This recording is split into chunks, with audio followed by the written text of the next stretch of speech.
So hey guys, welcome back to the next lecture. और इस lecture में हम प्रॉपर बात करने वाले हैं यहाँ पे कि मैकेनिक्स में मेरा 4 चैप्टर ऑलरेडी खत्म हो चुका है। ये 5वां चैप्टर हम लोग का होगा जिसमें हम लोग टोटली बात करेंगे फ्रिक्शन के ऊपर। ठीक है, फ्रिक्शन का आज हम इंट्रोडक्शन क्लास लेंगे। हो सकता है एक क्लास और एज ए इंट्रोडक्शन ही होगा, क्योंकि इंट्रोडक्शन में भी थोड़ा बेसिक कंसेप्ट है जो आपको पता होना चाहिए था। और बेसिक से हालांकि क्वेश्चन तो नहीं आएंगे, लेकिन इतना श्योरिटी है कि जब आगे का फर्दर फ्रिक्शन का क्वेश्चन करोगे तो बेसिक कंसेप्ट से ही मिलकर के क्वेश्चन आपका बनता है। तो बेसिक जो टर्म्स है ना वो आपका क्लियर होना चाहिए था। जैसे स्टैटिक फ्रिक्शन क्या हो गया, काइनेटिक फ्रिक्शन क्या हो गया, ठीक है, स्लाइडिंग फ्रिक्शन क्या हो गया, रोलिंग फ्रिक्शन क्या हो गया। इस पर डिफिनेशन तो क्वेश्चन नहीं पूछेगा, बट ये डिफिनेशन पता रहेगा तब इस पर बेस्ट प्रॉब्लम आएंगे तो आपको आइडिया रहेगा कि ये स्टैटिक फ्रिक्शन है तो इसमें ये कंसेप्ट लगने वाला है। ये चीज़ें थोड़ा ओवरव्यू पता होना चाहिए था। तो एक्चुअली ना हम फ्रिक्शन को ना कुछ सेपरेट पार्ट में डिवाइड कर रखे हैं। पूरा सिलेबस को मैंने कुछ पार्ट वाइज डिवाइड कर रखे हैं। वो पार्ट वाइज डिवीजन हम यहाँ पे पहले डिस्कस करते हैं, फिर आपको 1 बाय 1 करके एक एक चीज़ को क्लियर करते हुए आगे निकल जाएंगे। और साथ में हम कुछ क्वेश्चंस भी करेंगे। तो हर एक लेक्चर में आपको कुछ ना कुछ क्वेश्चन मिलेगा जो कि मोर देन इनफ है कि आपको कंसेप्ट को क्लियर कर देगा। देखिए, सबसे पहले हम फ्रिक्शन की बात करेंगे, डिफिनेशन यानी कि एक इंट्रोडक्शन बात करेंगे। तो देखिए, सबसे पहले आप लोग यहाँ पे ध्यान रखें कि हम पहले कवर करेंगे introduction part. Introduction part that mean करेंगे मतलब कि फ्रिक्शन में हम बेसिक कंसेप्ट क्या है, बेसिक डिफिनेशन क्या है। जैसे फ्रिक्शन में फ्रिक्शन का भी बहुत सारा टाइप होता है, तो वो सब टाइप हम वगैरह डिस्कस करेंगे। साथ में इसके बाद से हम सेकंड टॉपिक को क्लियर करेंगे, सिंगल या double block system. Block system that mean कहने का मतलब मेरा ये हो गया कि जैसे आपने देखा होगा कि कभी कभी फ्रिक्शन के ऐसे भी क्वेश्चन आते हैं, एक ब्लॉक यहाँ पे सरफेस रखा हुआ है, ठीक है, और ये सरफेस के ऊपर हमारे पास एक ब्लॉक रखा हुआ है और इस पर कोई भी फोर्स लग गया, ऐसे मान लीजिए कि ये एफ फोर्स लग गया, तो ये एक सिंगल हो गया हमारे पास एक ब्लॉक। समटाइम ऐसा भी होगा कि इस ब्लॉक के ऊपर भी एक हम लोग ब्लॉक प्लेस कर लेते हैं। तो ये ब्लॉक मान लेते हैं 2 है, ये ब्लॉक 1 मान लेते हैं, तो 1 और 2 मतलब एक ब्लॉक है, दूसरा ब्लॉक भी उसके ऊपर आ गया, तो ये हो गया ना डबल ब्लॉक सिस्टम। तो ये डबल ब्लॉक सिस्टम का ही क्वेश्चन हो गया। तो उसमें हम सिंगल और डबल ब्लॉक सिस्टम के दोनों टाइप के प्रॉब्लम को करेंगे आने वाला टाइम पे, ठीक है। और देखो, ये मैंने हॉरिजॉन्टली प्लेस कर रखा है। हो सकता है ये हमारे पास इंक्लाइन में भी प्लेस कर ले ऐसे करके, डबल ब्लॉक हॉरिजॉन्टली भी हो सकता है, वर्टिकल यहाँ पे इंक्लाइन भी हो सकता है। तो हम जब बात करेंगे यहाँ पे सिंगल और डबल सिस्टम की, तो सारे टाइप का प्रॉब्लम हम करेंगे। अब प्रॉब्लम के भी डिफरेंट टाइप होते हैं, तो वो प्रॉब्लम के टाइप को भी डिस्कस हम लोग आने वाला लेक्चर में करेंगे। देन उसके बाद से आपका सिलेबस में देखिएगा तो आप लोगों को पढ़ना है यहाँ पे वेज फ्रिक्शन। वेज फ्रिक्शन बोले तो जैसे सिंपल सा बात हो गया कि वेज फ्रिक्शन दैट मीन कि एक ऐसा फ्रिक्शन जिसमें हमको कुछ सपोर्ट या लिफ्ट करने का या हमको कुछ डाउन करने का ज़रूरत पड़े। जैसे कि अगर मैं एग्जांपल दूं तो जैसे कि मान लीजिए कि हमारे पास बहुत बड़ा एक चट्टान है, ठीक है, एक बहुत बड़ा पठार है, इसको मुझे को तोड़ना है, ठीक है। तो यहाँ पे तोड़ना है तो मैंने थोड़ा सा यहाँ पे होल किया, ठीक है, यहाँ पे होल किया और एक वेज हमने कुछ ऐसे क्रिएट कर दिया, ऐसे मैंने ब्लॉक को उठा कर रखा। ये जस्ट लाइक एक वेज है और इसको उठा करके मैंने यहाँ पे प्लेस कर दिया यहाँ पे। तो कुछ ऐसे प्लेस हम लोग करेंगे। अब इस पर क्या होगा कि हम इस पर फोर्स दे रहे हैं, ये जो मेरा ये वाला पोर्शन है ना, इस तरीके से, इसी को हम लोग वेज बोलते हैं, ठीक है, इसी को वेज बोलते हैं। तो इसमें हम क्या करेंगे, इस पर हम फोर्स देंगे, ठीक है, इस पर हम फोर्स देंगे। तो फोर्स इसे देंगे इसके अंदर, तो जैसे जैसे फोर्स दिया जाएगा तो देखिए ये जो ऊपर वाला पार्ट है ऊपर भागेगा, नीचे वाला पार्ट है नीचे भागेगा। मतलब कि ये जो हमारे पास जो स्टोन था बड़े सा चट्टान टाइप का, वो ब्रेक होना स्टार्ट हो जाएगा, ठीक है। तो वहाँ पे जो ये हमारे पास ये जो प्लेस का यूज़ किया गया दैट इज़ वेज। और इस वेज से भी तो यहाँ पे जब ये फोर्स लगाया जा रहा था तो इसके ऊपर वाला पोर्शन नीचे वाला पोर्शन देखोगे तो कुछ ये ऐसे हो रहा था। ये वेज हमारे पास था और ये ऊपर की तरफ ऐसे था, ये ऐसे था। तो जैसे जैसे हमारे पास चट्टान अंदर जाएगा, ये हमारे पास वेज अंदर जाएगा, तो इसको देखो ये ब्रेक कर रहा होगा। तो इसके सरफेस में यहाँ पे और इसके सरफेस में यहाँ पे एक फ्रिक्शन प्रोड्यूस होती है, that friction is called the ways friction. तो हम डिटेल में बात करेंगे जब वेज फ्रिक्शन की हम पूरा कंप्लीट रूप से बात करेंगे। तो ये हमारे पास वेज फ्रिक्शन की कुछ कंसेप्ट है जो हम आने वाला लेक्चर में कवर करने वाले रहेंगे। बट अभी एक इंट्रोड आपको पता होना चाहिए कि हमने सिलेबस में क्या क्या दे रखा गया, क्या क्या पढ़ना है, ठीक है। तो ये हमें बात करें यहाँ पे वेज फ्रिक्शन का, और इसके आगे भी हमारे पास कुछ टॉपिक है उसको क्लियर करता है। हमने बता दिया आपको यहाँ पे, एक सेकेंड, इसको थोड़ा रेड कलर से कर लेते हैं। ये हो गया हमारे पास यहाँ पे सबसे पहले इंट्रोडक्शन पढ़ेंगे हम लोग, फिर हम लोग बात करेंगे सिंगल या डबल ब्लॉक सिस्टम की, फिर वेज फ्रिक्शन है उसको पढ़ेंगे। अब अल्टीमेटली हमारे पास आता है एक लेडर फ्रिक्शन। अब लेडर फ्रिक्शन क्या है, देखिए लेडर फ्रिक्शन में सिंपल है कि एक लेडर मतलब होता है सीढ़ी। आप मान लीजिए कि यहाँ पे एक सरफेस है, ठीक है, ये कुछ ऐसा रखा हुआ है और एक हमारे पास एक इधर से वाल है, ठीक है, और वाल के सहारे हम लोगों ने यहाँ पे एक स्टेयर को खड़ा कर दिया। ये कुछ स्टेयर है जिसपे कि हम लोग क्लाइंब करके लोअर पोजीशन से हायर पोजीशन पे पहुँचते हैं, that is called the stair. तो ये हमारे पास क्या हो गया, स्टेयर, उसी को हम लोग लेडर भी बोलते हैं, बात वही हो गया। तो ये लेडर हो गया, तो ये लेडर हमारे पास है, ठीक है। अब ये लेडर जो है हमने जब इस पर चढ़ा तो इस, जैसे मान लीजिए कि यहाँ पे हमने यहाँ पे चढ़ के खड़ा हो रखा अभी, तो यहाँ पे चढ़ने की वजह से इस पर जो हमारे पास जो बॉडी का मेरा वेट होगा इस लेडर पे तो वो लग रहा होगा। और जब लेडर पे लग रहा होगा तो ये ऐसा भी तो होता है ना, ये जो स्टेयर होता है ये इधर आगे तरफ खिसक जाए, आगे तरफ खिसक जाए, या हो सकता है ये नीचे की तरफ ऐसे फिसले। तो जब ये यहाँ पे वाल के सहारे, ये वाल हो गया ना मेरे पास, ये वाल हो गया मेरे पास, तो ये वाल के सहारे नीचे की तरफ खसक रहा है, या हमारे पास ये मान लेते हैं हॉरिजॉन्टल सरफेस हो गया, ग्राउंड सरफेस जिसको बोल सकते हैं आप लोग। तो ये ग्राउंड सरफेस के सहारे इधर की तरफ खिसक रही है। तो यहाँ पे देखो एक सरफेस बन रही है, यहाँ भी एक सरफेस बन रही है, तो इन दोनों सरफेस के बीच में फ्रिक्शन प्रोड्यूस होती है। अभी थोड़ा देर मैं आपको क्लियर करूँगा कि फ्रिक्शन का प्रॉपर डिफिनेशन क्या है, फ्रिक्शन हम लोग कैसे समझ सकते हैं कि फ्रिक्शन कहाँ पर लग रही है।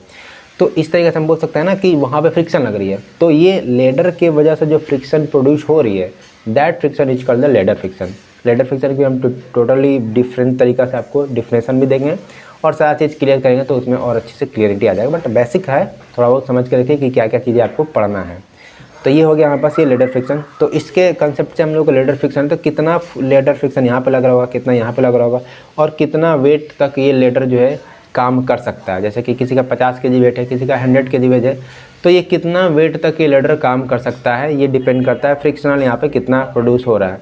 तो उसके हिसाब से हम लोग डिज़ाइन करते हैं चीज़ों को, ठीक है। तो वो चीज़ें आप आने वाले लेक्चर में धीरे धीरे करके सीख जाओगे, ठीक है। अगला हमारे पास एक टॉपिक है जिसको बोलते हैं कनेक्टेड बॉडी। कनेक्टेड बॉडी ये भी आपके सिलेबस में मेंशन किया गया है, और ये भी सम टाइम अभी तक मैं 2 या 3 बार देखे हैं इससे क्वेश्चन पूछा गया, ज़्यादा बार तो नहीं पूछा गया, लेकिन 2-3 बार पूछा गया। कनेक्टेड बॉडी हो गया, जैसे मान लें कि एक हमारे पास ये कोई भी ग्राउंड सरफेस हो गया, एक हमारे पास ये बॉडी है, इसी के सटे हुए एक और बॉडी रख दिया, फिर इसी के सटे हुए एक और बॉडी, इसी के सटे हुए मैंने एक और बॉडी यहाँ पर रख दिया। तो देख सकते हो कि ये बॉडी एक दूसरे से कनेक्टेड है, मतलब एक ब्लॉक दूसरे ब्लॉक से कनेक्टेड है। अब मैंने कहा कि यहाँ पे मैंने फोर्स लगा रखा है 50 किलो न्यूटन का, सपोज दैट। तो 50 किलो न्यूटन का फोर्स तो मैंने केवल और कि यहाँ पे लगा रखा है ना, इस वाला ब्लॉक पे, इसको नाम देते ए, इसका बी, इसका सी, इसका नाम देते डी। तो मैंने ए ब्लॉक पे 50 किलो न्यूटन का फोर्स लगा रखा। तो ए ब्लॉक पे फोर्स लगाने से ये ब्लॉक का फोर्स तो ये डी वाला पे भी इफेक्ट करेगा, क्योंकि ये सारे एक दूसरे से कनेक्टेड है। तो अगर 50 किलो न्यूटन हम ए ब्लॉक पे फोर्स लगाते हैं तो उसका इफेक्ट हमारे पास डी वाला पे क्या देखने को मिलेगा, that is called the connected body. और ये तो कनेक्टेड बॉडी हो गई, लेकिन ये कनेक्टेड कहाँ से है, एक दूसरे से कनेक्टेड है। साथ में साथ देखो तो ये फ्रिक्शन भी तो एक ही ग्राउंड सरफेस पे दे रहा है ना, तो ये जो ग्राउंड सरफेस है इस पे फ्रिक्शन भी दे रहा है। तो that friction also comes in a picture, that study is called the connected body. Connected body में हम देखेंगे कि एक बॉडी दूसरे बॉडी से कितना स्ट्रांगली फोर्स से कनेक्टेड है, और एक बॉडी पे फोर्स लगाया गया तो वो बाकी सब पे कितना फ्रिक्शन दे रहा होगा। जैसे ये मैंने ए पे फोर्स लगाया तो ये बी पे, सी पे, डी पे कितना फ्रिक्शन दे रहा होगा, वो फ्रिक्शन निकालना ही हम लोग पढ़ते हैं इसमें कनेक्टेड बॉडी में, ठीक है। तो ये पूरा हमारे पास प्रोसेस होता है जिसमें हम पढ़ते हैं कनेक्टेड बॉडी के अंदर। उसके बाद से अगर हम लोग बात करें यहाँ पे रोलिंग फ्रिक्शन आती है, ठीक है। तो रोलिंग फ्रिक्शन में हम लोग देखते हैं कि रोलिंग फ्रिक्शन को कैसे हम लोग समझ सकते हैं। हालांकि आगे चल के हर एक चीज़ का आपको प्रॉपर एक डिफिनेशन मिलेगा कि किस में हम लोग कैसे क्या चीज़ पढ़ते हैं। अब आती है हमारे पास एक रोलिंग फ्रिक्शन। रोलिंग फ्रिक्शन में दैट मीन कि सिंपल हम लोग पढ़ते हैं कि रोलिंग फ्रिक्शन में हम क्या करते हैं कि कोई भी हमारे पास एक बॉडी होती है जो कि रोल कर रही होती है किसी भी सरफेस के ऊपर रोल। जैसे आपने देखा होगा एक साइकिल का व्हील है हमारे पास ऐसे, और ये हमारे पास ग्राउंड सरफेस पे है। तो इसमें क्या है कि ये रोल कर रही है ना ऐसे, तो ये रोल करके यहाँ पे फिलहाल रोल करके यहाँ भी आ जा सकती है। तो ये क्या कर रही है, रोल कर रही है। तो रोल कर रही है जिस टाइम पे रोलिंग, तो ये रोलिंग कर रही है, और उसके वजह से भी यहाँ पे सरफेस पे है ना कनेक्टेड, सरफेस से टच है, तो सरफेस से रोल करके कितना फ्रिक्शन दे रही है, that is called the rolling friction, ठीक है। उसके बाद से आती है हमारे पास ये प्लैंक एंड वुड फ्रिक्शन, ठीक है। ये सारे जो है ना कि आपको फ्रिक्शन में कवर करा देंगे, पूरा सिलेबस में आपको चीज़ें मेंशन करके रखा गया है, इसलिए मैं थोड़ा डिस्कस कर रहा हूँ। आगे हमारे पास है plank and wood friction. Plank and wood friction का मतलब है, जैसे मान लीजिए कि हमारे पास ये कोई भी हमारे पास एक प्लेट हो गया एक तरीक़े से, और इस प्लेट पे मैंने कोई भी बॉल रख दिया। अब बॉल रखा तो ये प्लेट पे मैंने फोर्स लगाया, केवल बॉल पे नहीं लगाया मैंने, प्लेट पे मैंने क्या किया, यहाँ पे फोर्स लगाया। अब प्लेट पे फोर्स लगाने की वजह से इसको मैंने खींच दिया आगे तरफ, ठीक है। या पेज लोगो, आप पेज पे आपने पेन रख दिया और पेज को खींचा आपने, बट पेन को नहीं खींचा अभी तक आपने। तो पेज को खींचने की वजह से पेन पे जो रोलिंग स्टार्ट हो जाएगी, या उस पर जो इफेक्ट पड़ेगा उसके बीच में तो एक घर्षण आएगा ना, फ्रिक्शन आएगा, that friction is called the plank and wood friction. जैसे मैंने यहाँ पे इस पेपर, ये जो हमारे पास प्लेट है, इस प्लेट पे मैंने फोर्स लगाया, इसको खींच दिया, और ये तो कनेक्टर था किससे, हमारे पास बॉल इसी पे तो रखा था ना, तो इस पे रेस्ट होने की वजह से बॉल पे तो कुछ ना कुछ जर्क आएगा, कुछ ना कुछ फ्रिक्शन से वो आगे तरफ बढ़ेगा। तो वो फ्रिक्शन कितना आएगा, that friction will be study in a plank and wood friction. Generally हमने ये जो नीचे का हम प्लेट ले रहे हैं ये वुड का लेते हैं, इसलिए इसका नाम प्लैंक एंड वुड रखा गया है, ठीक है। बाकी हम जब वहाँ पे प्लैंक एंड वुड को कवर कराएंगे तो आपको चीज़ें समझ में आ जाएगी। एंड उसके बाद से हमारे पास आता है lastly belt friction. Belt friction में क्या होती है, जैसे कि आप देखिए एक हमारे पास एक व्हील हो गया, इस व्हील को हमने एक शाफ्ट ले लेते हैं, ये शाफ्ट हमारे पास हो गया, शाफ्ट ये हो गया, शाफ्ट ये ए मानते हैं, ये शाफ्ट हम लोग बी मानते हैं। तो शाफ्ट ए को शाफ्ट बी से मेरे को कनेक्ट कर देते हैं हम लोग बेल्ट के थ्रू, ठीक है, इसको बेल्ट के थ्रू कनेक्ट कर दें।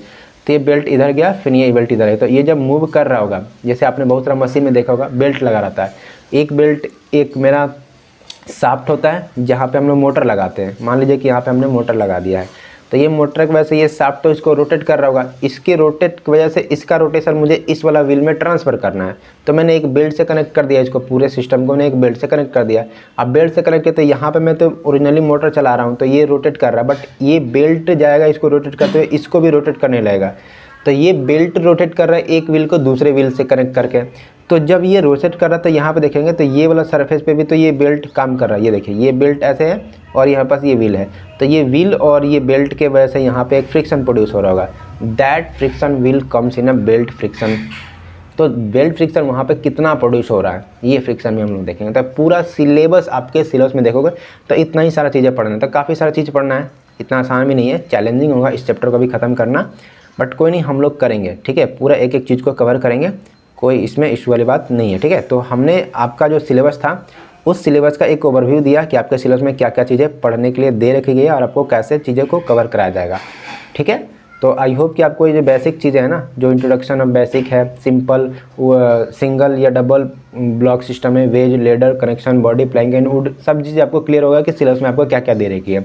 आप सिलेबस भी जा करके एक बार गो थ्रू कर लेना, देख लेना इतना सिलेबस में चीज़ें पढ़ने दी गई है, कुछ चीज़ें और छूट रही होगी मेरे से, तो ये एक्स्ट्रा मैंने लिख दिया, इसमें हम लोग कवर कर लेंगे, ठीक है। मत मोटा मोटी ये पूरा सिलेबस का नीच है आपका जो आपको पूरा पढ़ना है, और हर एक बेसिस पे आपको क्वेश्चन पूछे जा सकते हैं, तो हर एक टाइप के प्रॉब्लम पे हम लोग अच्छे से बात करेंगे।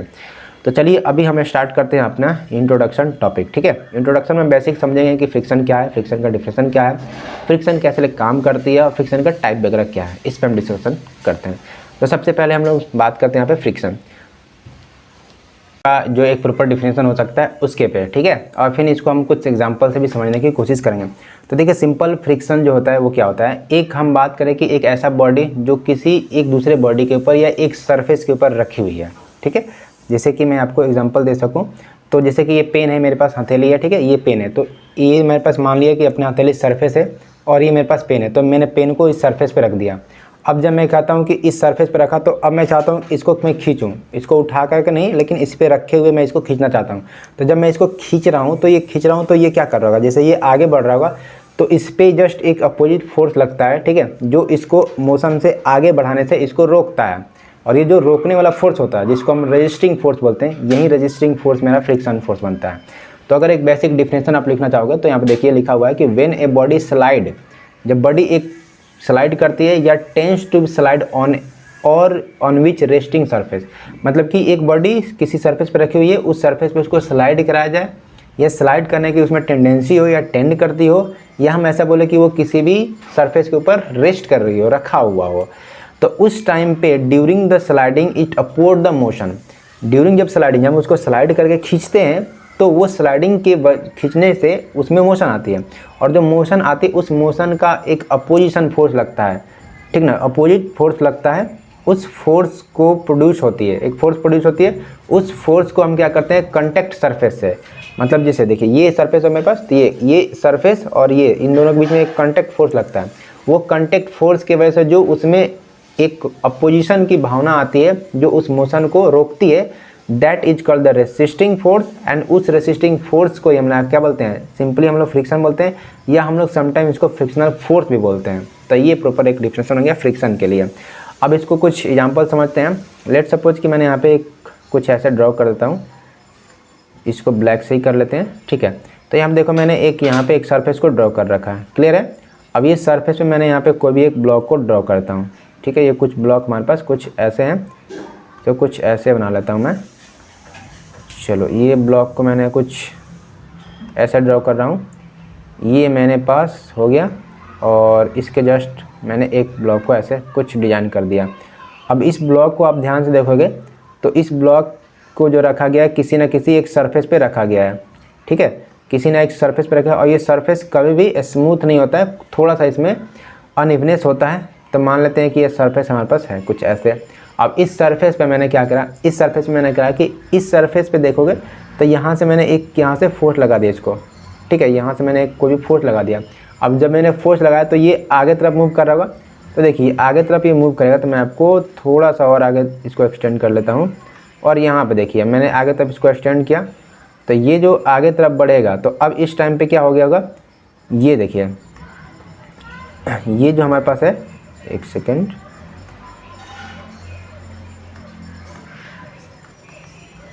ठीक है। तो देखिए ये मैंने अब आगे बढ़ाया तो ये बॉडी अब यहाँ से डिस्प्लेस होकर के यहाँ पे आ रखी होगी, क्योंकि मैंने यहाँ पे फोर्स लगा रखा है ना, ये वाला फोर्स। तो फोर्स की वजह से ये एक जगह से नहीं दूसरे जगह पर स्लाइड होकर चली गई।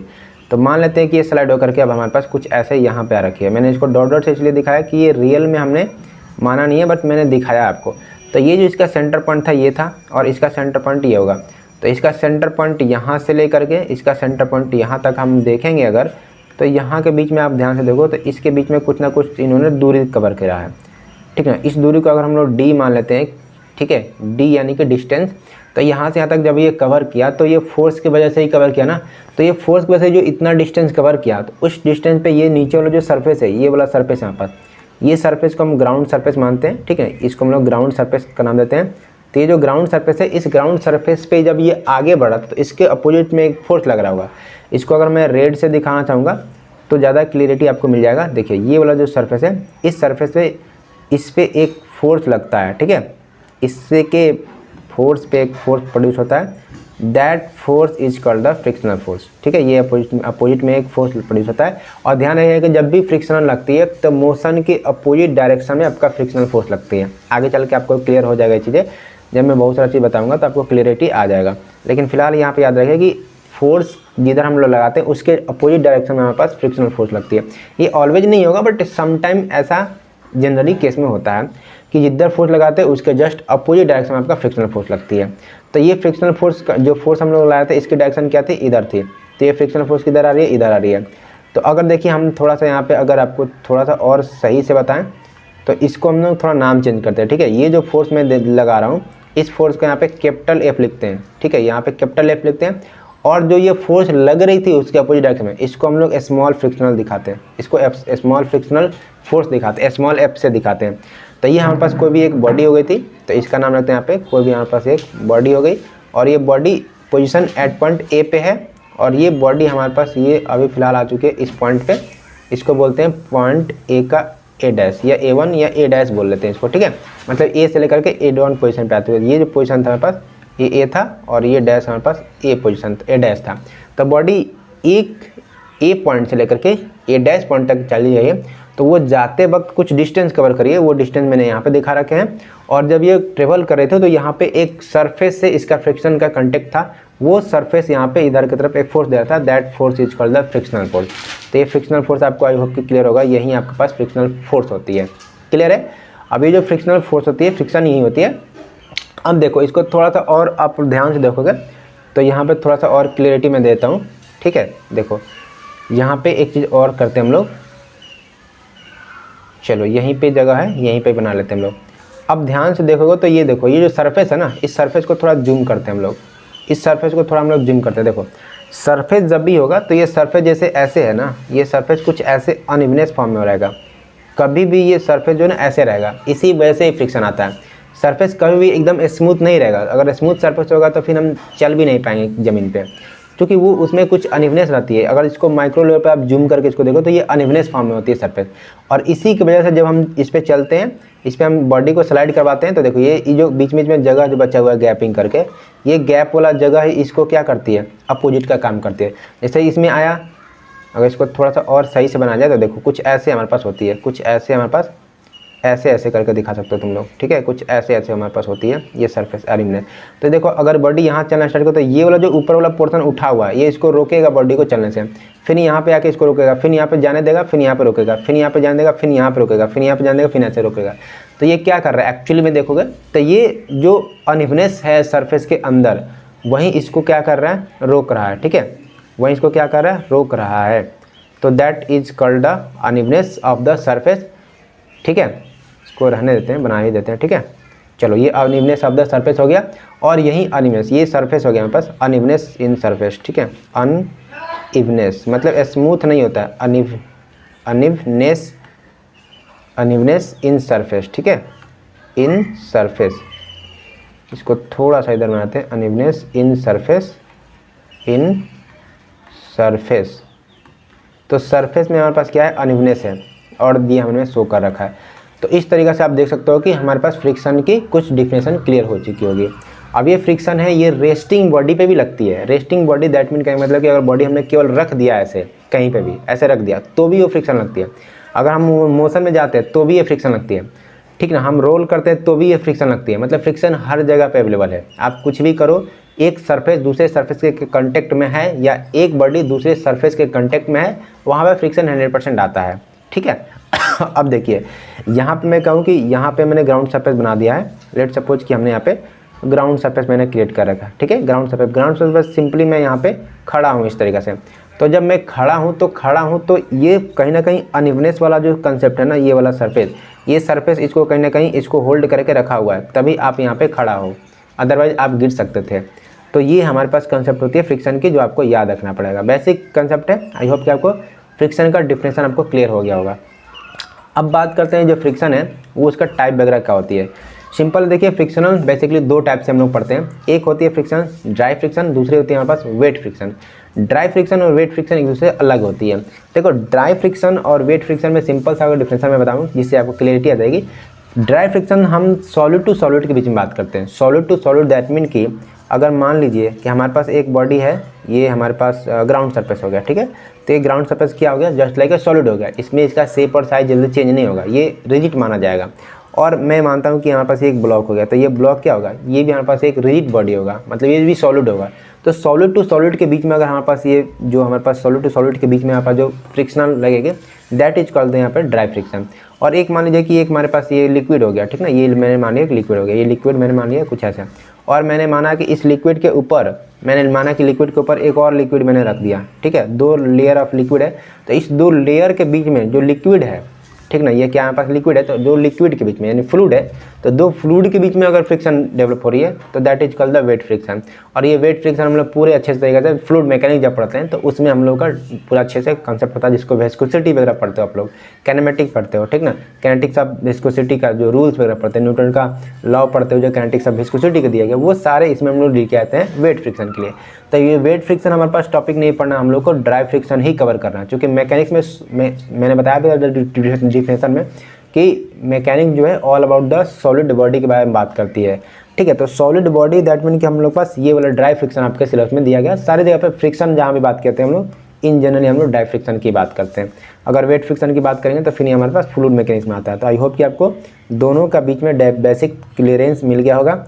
अब हम इसके बारे में थोड़ा बहुत लिखाते हैं सो दैट कि आप समझ सको कि इसके बीच में क्या डिफरेंस है और हम लोग इसको कैसे आइडेंटिफाई कर सकते हैं, ठीक है। तो हम कुछ पॉइंट यहाँ पे क्लियर करते हैं। जैसे देखिए ये हमारे पास मैंने बोला ना कि सॉलिड टू सॉलिड के बीच में लगेगा, तो आप इसको लिख लेंगे यहाँ पे कि हमारे पास क्या रहेगी, ये सॉलिड टू सॉलिड के बीच में लगेगी, ठीक है। तो इसको लिखिए आप लोग सॉलिड टू सॉलिड, ठीक है। सॉलिड टू सॉलिड के बीच में रहेगी, पहला पॉइंट आप लोग लिखिए इसमें, ठीक है। या इसको ऐसे भी लिख सकते हैं हम लोग, डिफिनेशन ही बना लेते हैं, ठीक है। इसको हम लोग ऐसे लिखते हैं कि सॉलिड टू सॉलिड, ऐसे लिखो ज़्यादा बेटर रहेगा, ऐसे लिखो, ठीक है। ऐसे लिखो कि हेयर द फ्रिक्शन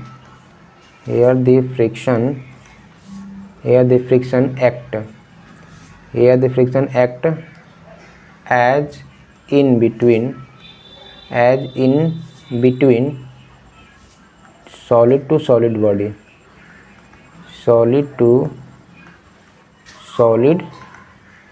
ठीक है। सॉलिड टू सॉलिड बॉडी के बीच में ये हमारे पास फ्रिक्शन लगेगी, that is called the dry friction.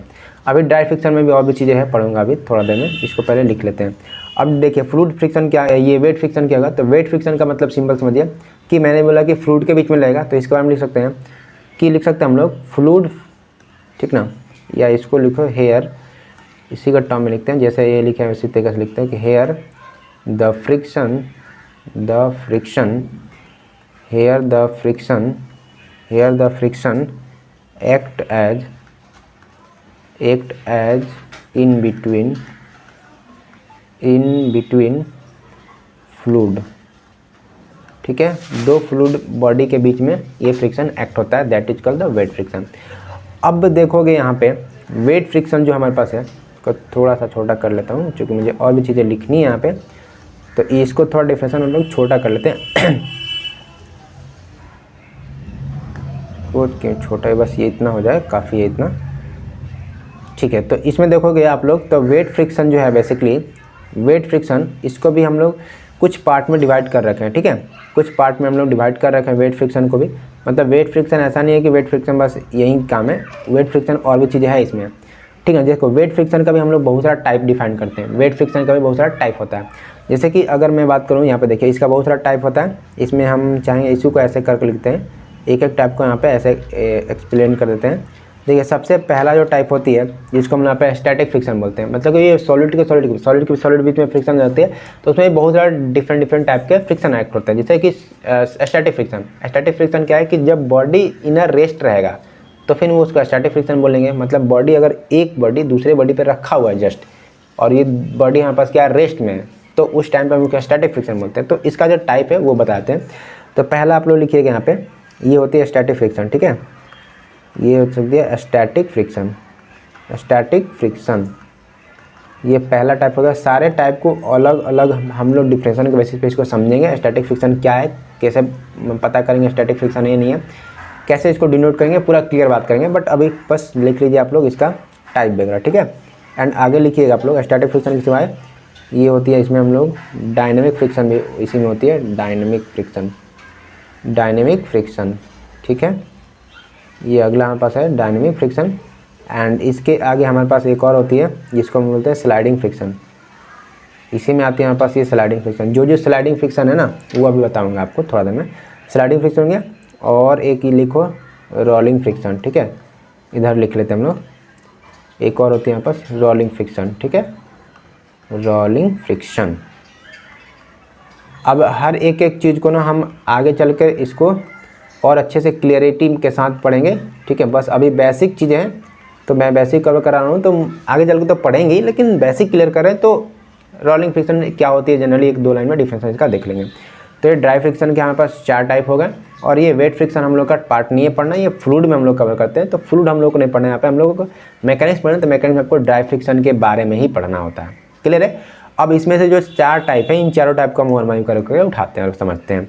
सबसे पहला टाइप देखिए यहाँ पे स्टैटिक फ्रिक्शन हमारे पास है। तो स्टैटिक फ्रिक्शन हम किसे कहेंगे, तो static friction experience by a body when it is in rest, ठीक है। ये क्या हो रहा है, यहाँ पास ये रेस्ट में रहेगी तो हम इसे बोलेंगे स्टैटिक फ्रिक्शन, जैसे मैंने पहले ही बोला। अभी जो स्टैटिक फ्रिक्शन है इसको डिनोट कैसे किया जाएगा, देखिए मैंने शुरू में बोला था कि फ्रिक्शन को डिनोट करने के लिए हम स्मॉल एफ यूज करते हैं। अब इस स्मॉल एस में हमको स्टैटिक फ्रिक्शन दिखाने, तो स्मॉल एस में यहाँ पे इसके नीचे में एक छोटा सा एस बना देंगे, ठीक है। तो ये हमारे पास जो डिनोट करने लगेगी, ये किसको डिनोट करने लगेगी, हमारे पास ये स्टैटिक फ्रिक्शन को डिनोट करने लगेगी, ठीक है। तो इसी को हम लोग डिनोट करते हैं किससे हम लोग, तो ये हम लोग छोटा एफ और एस से डिनोट करते हैं हम लोग स्टैटिक फ्रिक्शन को। तो इसको उठा के यहाँ पर रखते हैं, ये denoted by the F S small. Static friction को हम लोग लिखेंगे एफ एस। अब स्टैटिक फ्रिक्शन को हम लोग थोड़ा सा और समझें, तो ये सॉलिड टू सॉलिड के बीच में तो लग रही है, ये तो क्लियर है क्योंकि वो उसी का पार्ट है। और स्टैटिक फ्रिक्शन है, स्टैटिक फ्रिक्शन मैंने बोला कि कोई बॉडी ना रेस्ट है, तो रेस्ट है तो एग्जांपल ले लेते हैं ना, जैसे कि मैंने यहाँ पे कोई भी बना दिया, ठीक है, और इस पर मान लेते हैं कि कोई हमने एक ब्लॉक बना दिया, समथिंग लाइक दैट, कि मैंने ब्लॉक को ऐसे बना दिया। अब ये ब्लॉक देखोगे आप ध्यान से, तो ब्लॉक पे मैंने कोई भी फोर्स नहीं लगाऊंगा मैं इस बार, ठीक ना। ये ब्लॉक है मेरे पास, तो ये मैंने ब्लॉक पे ऐसे कर दिए, और ये ब्लॉक पे मैंने कोई फोर्स नहीं लगा, लेकिन इसको बताया कि ये 50 kg का है, मैंने बस इतना बताया कि ये 50 kg का है। अब 50 kg का है, मैंने इस पर कोई फोर्स नहीं लगा, तो 50 kg उस पर जस्ट रखा हुआ होगा, रखे होने की वजह से ये स्टैटिक है, मूव तो कर नहीं रहा है। तो स्टैटिक मतलब कि एक जगह रुका हुआ है, तो यहाँ पे जो फ्रिक्शन प्रोड्यूस लग रही है, ऐसा थोड़ा है कि यहाँ पे फ्रिक्शन लगी, फ्रिक्शन की वजह से तो ये खड़ा हुआ ना, तो इसकी वजह से यहाँ पे जो फ्रिक्शन प्रोड्यूस हो रही होगी, यहाँ पे जो फ्रिक्शन प्रोड्यूस हो रही है इस वाले सरफेस पे, दैट फ्रिक्शन कर ली द स्टैटिक फ्रिक्शन। क्लियर हो गया होगा, आई होप सो। तो ये हमारे पास स्टैटिक फ्रिक्शन की डिफिनेशन थी। अगर हम बात कैसे तरह से डायनेमिक फ्रिक्शन की, तो डायनेमिक फ्रिक्शन क्या कहते हैं, friction experience by a body when it is the motion. जब बॉडी मोशन में चली जाती है तो उसकी वजह से जो एक्सपीरियंस करते हैं हम लोग फ्रिक्शन की, that friction is called the dynamic friction. और याद रखिए डायनेमिक फ्रिक्शन को हम लोग ऑल्सो बोलते हैं यहाँ पे काइनेटिक फ्रिक्शन भी बोलते हैं। और इसको डिनोट कैसे करेंगे, देखो इसको डिनोट करके देखिए, ये काइनेटिक फ्रिक्शन है तो ये स्टैटिक फ्रिक्शन तो एफ एस लिखे, और ये काइनेटिक फ्रिक्शन है क्या लिखेंगे, एफ के लिखेंगे, क्योंकि काइनेटिक है ना तो एफ के लिखेंगे हम लोग। तो ये याद रखिए आप लोग, एफ एस और एफ के दोनों बार बार जब न्यूमेरिकल करेंगे हम लोग तो वहाँ पर आएगा टर्म एफ एस एफ के, ये सब बार बार आएंगे। तो आपको क्लियरिटी दे रहा हूँ मैं कि एफ एस क्या है, एफ क्या है, इसलिए आपको बेसिक चीज़ें क्लियर हो रही होगी। अब ये स्टैटिक फ्रिक्शन हो गया। अब स्टैटिक फ्रिक्शन में आप हो गया, फिर डायनेमिक फ्रिक्शन हो गया। डायनेमिक फ्रिक्शन में क्या मैंने बोला कि हमारे पास क्या होगी, फ्रिक्शन मोशन में एक्सपीरियंस की जाएगी। तो लेट सपोज कि अब मैंने यहाँ पे एक ग्राउंड सरफेस बना रखा है, कुछ ऐसे मैंने बना दिया। अब ये ग्राउंड सरफेस मेरे पास कुछ अनइवनेस के साथ रहेगी, तो ये मैंने ऐसे कुछ हैचिंग दिखा दिया, ग्राउंड सरफेस मेरे पास हो गया ऐसे, ठीक है। और इस ग्राउंड सरफेस में मैं मान लेता हूँ कि कोई भी हमने बॉडी को प्लेस कर दिया है, ठीक है। जैसे कि मान लीजिए कि हमने यहाँ पे कोई भी बॉडी को प्लेस कर दिया, कुछ ऐसे मैंने यहाँ पे कोई भी सरफेस को यहाँ पे रख दिया। अब ये सरफेस पे मैंने धक्का लगाया और इसको प्लेस कर दिया यहाँ से यहाँ तक, ठीक है। इसमें मैंने क्या किया, यहाँ पे कोई फोर्स लगाया, ये मैंने लिखा कि यहाँ पे फोर्स लगा दिया मैंने, ठीक है। सिंपली मैंने फोर्स लगाया और ये फोर्स लगाने की वजह से ये जो हमारे पास जो बॉडी ए वाला पॉइंट था, इस पॉइंट ए से लेकर के हम इसको बी पॉइंट तक पहुँचा दिए हैं। तो इसकी वजह से ये कुछ ना कुछ डिस्टेंस भी कवर करा होगा, तो इसको डिस्टेंस को हम यहाँ पर डी लिख लेते हैं। क्योंकि डिस्प्लेस हुई होगी तभी तो ये एक जगह से दूसरी जगह बढ़ी होगी, तो एक जगह से दूसरी जगह बढ़ने के लिए इसको डिस्प्लेस कराएगा, तो डिस्प्लेस कराएगा तो फोर्स लगाया तो यहाँ पे आ गया। अब जो डिस्प्लेस हुई होगी तो इस टाइम पे देखोगे तो डिस्प्लेस आगे होकर के बढ़ रही होगी, तो जैसे ही आगे हो रहा था मतलब फोर्स का डायरेक्शन इधर, तो यहाँ पे एक फ्रिक्शनल इसका अपोजिशन फोर्स यहाँ पर लगने लगा होगा।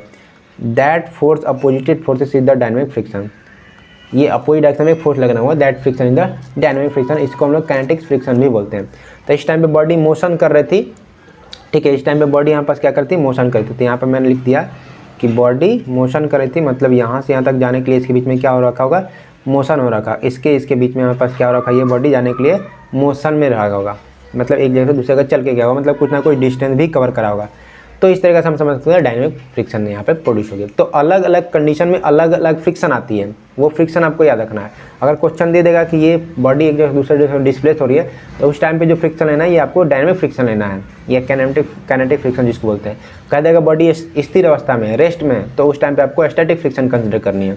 फ्रिक्शन के भी बहुत सारा टाइप होगा ना, तो ये 2 टाइप आपको बता दिया मैंने। तीसरा हमारे पास जो टाइप आती है जो सकती है स्लाइडिंग फ्रिक्शन। स्लाइडिंग फ्रिक्शन में देखोगे तो स्लाइडिंग फ्रिक्शन बेसिकली हम कहेंगे किसको, ये समझते हैं। सिंपल बात है कि अगर स्लाइडिंग फ्रिक्शन एक्सपीरियंस करती है body, it is slide over another. ये एक बॉडी दूसरे बॉडी के ऊपर या सरफेस के ऊपर रखी रहती है, उस पर हम स्लाइड करवाते हैं। तो स्लाइड करने की वजह से वो उस पर फ्रिक्शन प्रोड्यूस होती है, that friction is called the sliding friction. और स्लाइडिंग फ्रिक्शन में याद रखिए कि the body may be in a slide on horizontal surface और इन अ इंक्लाइंड सरफेस। जरूरी नहीं है कि हॉरिजॉन्टल में ही होगा या हमारे पास इंक्लाइंड में होगा, हो सकता है ये हॉरिजॉन्टल इंक्लाइंड वर्टिकल में भी हो सकती है, कोई प्रॉब्लम नहीं है। तो ये जो है ना स्लाइडिंग मेनली वर्टिकल बोलो तो एक इंक्लाइंड में ही आ गया, तो हॉरिजॉन्टल में या तो इंक्लाइंड में होगी। अब कैसे, इसको ज़रा समझते हैं। लेट सपोज कि मैं आपको कहूँ कुछ ऐसे, मैंने एक डायग्राम बनाया, ठीक है, मैंने ऐसे डायग्राम बना दिया। अब मैं कहता हूँ कि बॉडी आपको कैसे मिलने वाली है, इंक्लाइंड में भी हो सकती है, हॉरिजॉन्टल में भी हो सकती है, कोई प्रॉब्लम नहीं है। तो मैंने कुछ ऐसे बना दिया, कुछ ऐसे, ठीक है, थोड़ा छोटा बनाते हैं। और इसको देखो क्या कर सकता हूँ पे, इसको थोड़ा सा आपको ऐसा डिस्प्लेस करके हम यहाँ पर रखते हैं, ठीक है। ये बॉडी को मैंने यहाँ पर रख दिया। अब इस टाइम पे देखोगे तो बॉडी को मैंने क्या करना यहाँ पे, अब इसमें भी स्टैटिक फ्रिक्शन है ना, तो स्लाइडिंग फ्रिक्शन, तो स्लाइडिंग में भी ये स्टैटिक हो सकती है और डायनेमिक हो सकती है। हो सकता है मैंने बस इसको रख दिया और इतना एंगल कम लिया मैंने, इतना एंगल यहाँ पे मैंने, मान लीजिए कि इतना एंगल मैंने कम लिया यहाँ पे कि ये एंगल थीटा है, तो जिसकी वजह से ये बॉडी नीचे की तरफ गिर नहीं रही है, बस रुकी हुई है, तो स्टैटिक फ्रिक्शन आएगा। अगर ये बॉडी एंगल मैंने बहुत ज़्यादा ले लिए हैं, ठीक ना, एंगल मैंने बहुत ज़्यादा ले लिए, तो उस टाइम पे बॉडी क्या होगी, नीचे स्लाइड होने लगेगी, तो नीचे गिरने लगी, तो वहाँ पे भी डायनेमिक फ्रिक्शन आ जाएगा। तो डायनेमिक और स्टैटिक एक ऐसा फ्रिक्शन है जो हरदम आपको यूज होगा, चाहे वो स्टैटिक फ्रिक्शन है डायनेमिक फ्रिक्शन, हरदम आपको यूज होगा। तो उसका कंसेप्ट से ही क्वेश्चन हम लोग सॉल्व करेंगे। तो ये बेसिक है, स्लाइडिंग फ्रिक्शन हो गया। तो देखो ये स्लाइड कर रही है ना बॉडी, अगर देखेंगे हम लोग तो ये बॉडी ऊपर से नीचे की तरफ स्लाइड कर रही है, that called the sliding friction. तो ये इंक्लाइन में स्लाइड कर रही है, हॉरिजॉन्टल में भी हो सकती है, कोई प्रॉब्लम नहीं है। तो हॉरिजॉन्टल ये हम थोड़ा सा अगर डायग्राम बनाना चाहेंगे तो इसको थोड़ा सा और मॉडिफाई कर लेते हैं हम लोग। चलो इसको रहने देते हैं, ये तो सही था ना, इसको हम लोग निपटा देते हैं। तो ये देखोगे तो यहाँ पे बॉडी हमारे पास ये फ्रिक्शन थी, तो यहाँ पे देखो इसका मास तो कुछ ना कुछ होगा ना, तो ये मास इसका नीचे की तरफ लगता है, ठीक है, इसका वेट बोल रहे हैं हम लोग, एक्चुअली वेट इसका नीचे की तरफ लगता है। और देखोगे ध्यान से तो ये देखो ये हमारे पास ग्राउंड सरफेस थी, ये हमारे पास ये क्या थी, ग्राउंड सरफेस, जो सरफेस पे हम लोग बॉडी को रखे हुए हैं। तो ये बॉडी पे हमने यहाँ पे रख दिया। अब ये बॉडी जो हमारे पास रखा हुआ है, तो ये बॉडी पे जो एक नॉर्मल रिएक्शन होती है, आगे चल के आपको बताऊंगा जब मैं रूल बताऊंगा काइनेटिक, हमने क्या बोला, फ्रिक्शनल लॉ होती है, फ्रिक्शनल लॉ में ये चीज़ें डिस्कस करूँगा। बट अभी मान के चलिए कि यहाँ पर जो सरफेस है, उस सरफेस के ऊपर अगर हम परपेंडिकुलर डायरेक्शन में फोर्स लगती है, उसको हम लोग नॉर्मल रिएक्शन बोलते हैं, ठीक है। और इसी नॉर्मल रिएक्शन के एक नीचे में फोर्स लग रही है, तो देखिए ये एंगल हमारे पास थीटा है, तो ये भी एंगल आपको थीटा मिलती है। ये आगे चल के और ज़्यादा क्लियरिटी बताऊंगा कि थीटा ये कैसे आ गया, लेकिन मान के चलिए कि यहाँ पे थीटा ये है तो ये भी थीटा रहेगा, तो ये डब्लू है, तो ये कितना हो जाएगा डब्लू, और ये एंगल किसके साथ बना है, थीटा, ये एंगल डब्लू के साथ बना ना, तो ये बन जाएगा डब्लू और ये हो जाएगा कॉस थीटा। और ये वाला साइन के जो देखिए ये थीटा डब्लू था ना, तो ये इसके साथ एंगल बना है, तो ये डब्लू कॉस थीटा, इसके साथ एंगल नहीं बना है, तो इसको लिखेंगे हम लोग डब्लू साइन थीटा, ठीक है। जैसे मैंने बेसिक तौर पर आपको बता रखा है और भी सब चैप्टर में कि कैसे कंपोनेंट तोड़ते हैं, तो इस तरह से हम कंपोनेंट भी तोड़ सकते हैं।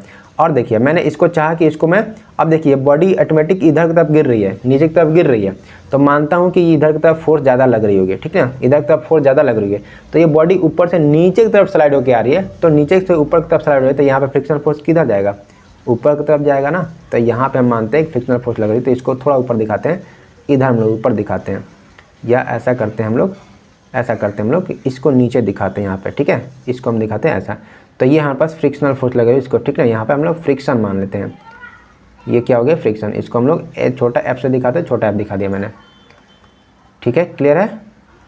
तो हम लोग इसको छोटा एफ से दिखाएंगे, यहाँ पे छोटा एफ फ्रिक्शन लग रही है, और यहाँ पे क्या रही है हम लोग मूव कर रही है, ठीक है, यहाँ पे हम दिखाते हैं इसको मोशन, ये मोशन इधर हो रही है तभी हमने फ्रिक्शन इधर लिया है, अदरवाइज ये मोशन का डायरेक्शन चेंज होगा तो फ्रिक्शन का डायरेक्शन भी चेंज हो जाएगा। तो इस तरीके से स्लाइडिंग हो सकती है। ये हमने माना हुआ है कि ये इंक्लाइंड सरफेस पे मैंने आपको बताया है, ये हो सकती है हमारे पास हॉरिजॉन्टल सरफेस पे भी हो सकती है, कोई प्रॉब्लम नहीं है। तो हॉरिजॉन्टल सरफेस पे भी आप लोग इसको देख सकते हैं, लेकिन मैंने इंक्लाइंड देखा है सो दैट कि आपको थोड़ा क्लियरिटी ज़्यादा मिलेगा। ये हॉरिजॉन्टल सरफेस पे भी हो सकती है। अगर हॉरिजॉन्टल सरफेस पे होगा तो क्या होगा, ये सरफेस हमारे पास रहेगा, ये हमारे पास सरफेस रहेगा, और देखोगे तो ये हमारे पास ये सरफेस रहेगा, तो कुछ ऐसे हमारे पास इसका डायग्राम बनेगा। इसका हम लोग वेट नीचे की तरफ लगेगा, नॉर्मल एक्शन इसका ऊपर की तरफ लगेगा, फोर्स मैंने इधर लगाया तो ये बॉडी इधर की तरफ जाए तो इसका फ्रिक्शन कुछ ऐसे आएगा। इस तरीके से बना सकते हो, कोई प्रॉब्लम नहीं है। तो मैंने बस इंक्लाइंड में ही बना के दिखा रहा हूँ आपको, क्लियर हो गया होगा आई होप सो। तो इस तरीके से इसको बोलेंगे हम लोग स्लाइडिंग फ्रिक्शन, क्लियर हो गया।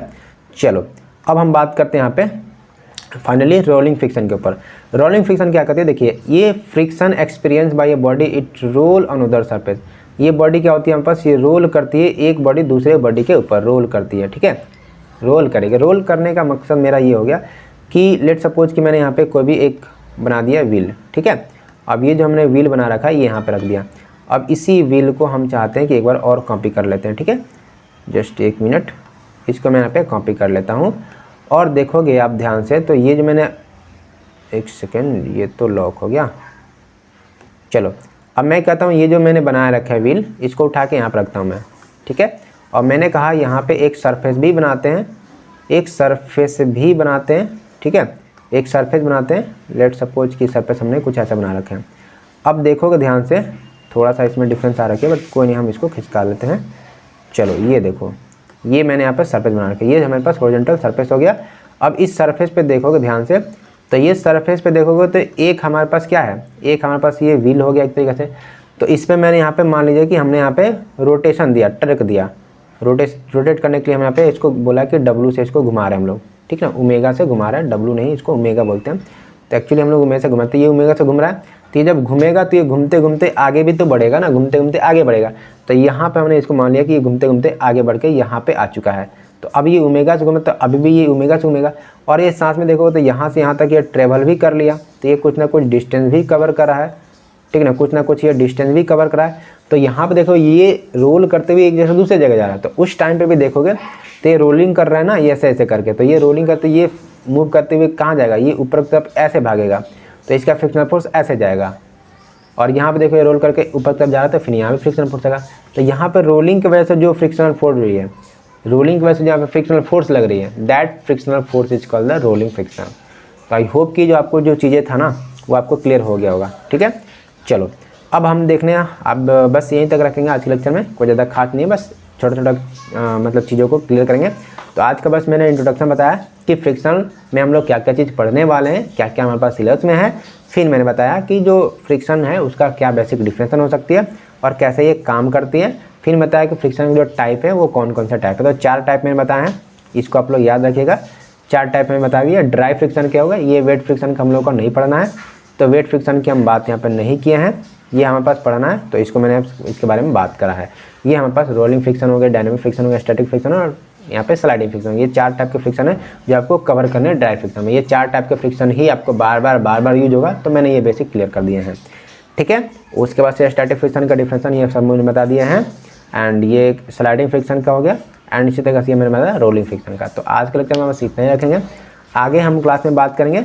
इसी में एक क्लास और होगा जिस क्लास में हम ये वाला चैप्टर, ये वाला पॉइंट आपका क्लियर करेंगे, ये वाला, जैसे ये वाला पहला पॉइंट है ना आपका इंट्रोडक्शन, तो ये बेसिक चीज़ें अभी चल रही है, बेसिक पहले क्लियर हो जाएगा, फिर हम लोग सिंगल या डबल सिस्टम पे आएंगे, तो वहाँ पे प्रॉब्लम स्टार्ट हो जाएगा।